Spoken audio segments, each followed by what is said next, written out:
My name is Hunter, and I am in my early 30s.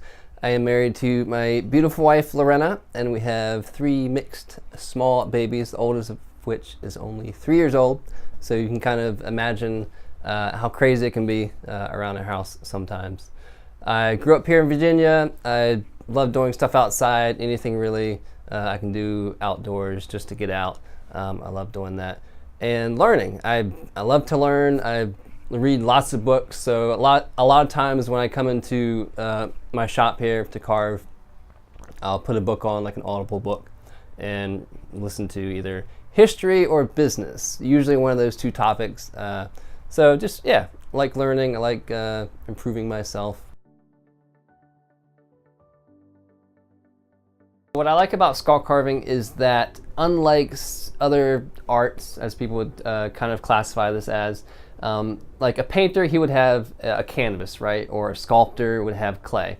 And the median, which from my case is skulls, with skull carving, it actually has some meaning, generally speaking, or a memory associated with it. So whether it's a skull from an animal you harvested, or it's a skull you found in the woods, or you did some skull hunting, like I show in my videos, and you came across this great skull.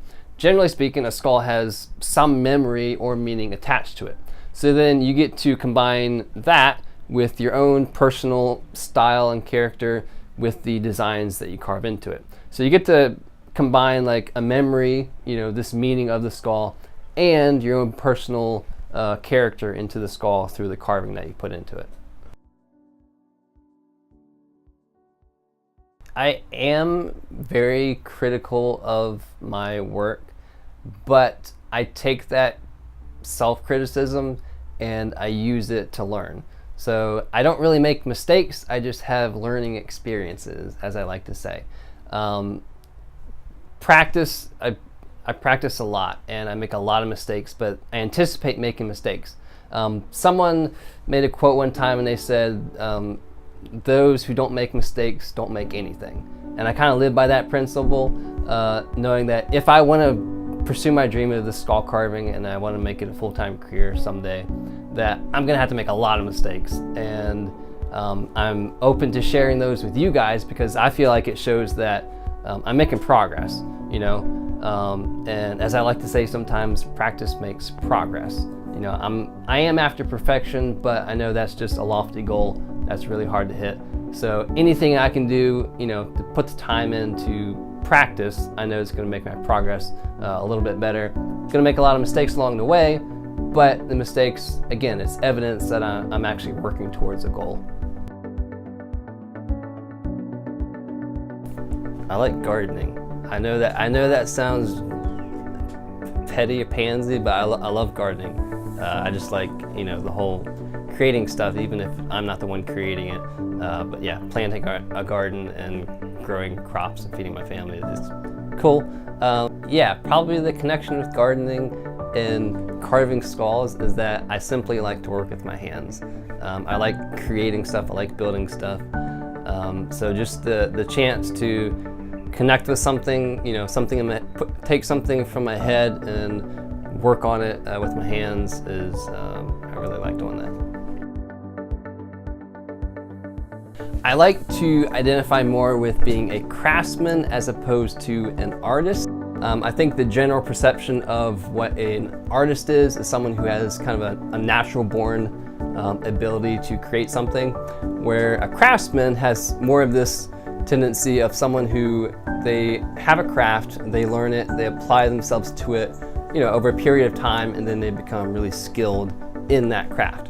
And I identify more with that just because everything you see me do pretty much is self-taught. There's a lot of work that's gone into it. I'm constantly learning. I love learning new stuff, and I'm applying that to my skull carving. You'll hear me use the term, I'm just an average guy. And what I'm trying to convey through using that term is that I don't want people to take me and my activity on like Instagram, Facebook, or YouTube and kind of put me on this social media shelf and just say, oh, there's Hunter. He has all the time in the world to carve and he's really talented and he's got all these gifts. The reality is that I'm an average guy in the sense of I have the same challenges and struggles as most everyone else. You know, I work a day job that's like 50 to 70 hours a week. I'm self-employed, and I have 3 little kids, like I said, and you know, every night I'm putting them down to bed. So I want people who see this to be able to be encouraged in the sense that we all have struggles, we all have, you know, a day job, we all have these things we have to accomplish to get by. But in spite of that, I'm able to kind of create time and make the time to pursue the thing that I really like, my dreams and my passions, which just happens to be carving skulls.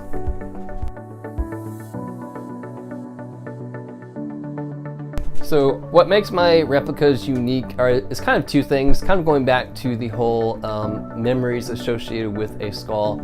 If you have a set of antlers, whether you harvested the deer yourself or you're a shed hunter and you found a great pair of sheds, my replicas allow you to combine those memories and the meanings of those antlers with a skull that has a design on it that you can personally identify with. So I do have several different designs that are, like I have the Don't Tread on Me skull, and that's all about, you know, independence and kind of some patriotism. So you can, they're designs and themes that you can identify with personally, so you get to create memories with a little bit of your own personality on a European mount, which I think is really cool. And the second thing that makes my products unique, or my replicas unique, is that I personally put a lot of my time into each of those. A lot of my skills that I've learned goes into creating the designs and making those replicas.